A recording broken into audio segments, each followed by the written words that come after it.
কোনো পণ্য যদি হালাল হয় তাহলে সেটা নগদে বিক্রি করা যেমন জায়েজ আছে, কিস্তিতে কেনা বেচা করাও কি আছে, জায়েজ। একটা জিনিসের দাম 100 টাকা, আপনি একসাথে নগদ 100 টাকাও বিক্রি করতে পারেন, আবার 10 কিস্তিতে সেটাকে 10 টাকা 10 টাকা করে 10 মাসে 10 টাকা করে দিয়ে 100 টাকা পরিশোধ করলো ক্রেতা, সেই সুযোগ দিয়ে আপনি কিস্তিতেও বিক্রি করতে পারেন, কোনো অসুবিধা নাই।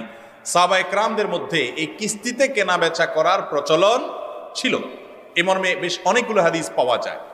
যার কারণে কোনো বস্তু কেনা বেচার ক্ষেত্রে নগদে বেচা যেমন জায়েজ, বাকিতে বেচা যেমন জায়েজ, কিস্তিতে বেচাও কি আছে, জায়েজ আছে। এমনকি কিস্তিতে বিক্রি করার কারণে দামের ক্ষেত্রে যে হেরফের হয়, যে কিস্তিতে বিক্রির কারণে হয়তো বিক্রেতা দাম একটু বেশি নেয়, সেটাও হারাম না, সেটাও কি না, হারাম না। কথা কি বুঝাতে পারছি? অতএব কিস্তিতে কেনা বেচা করা মৌলিকভাবে কোনো নাজায়েজ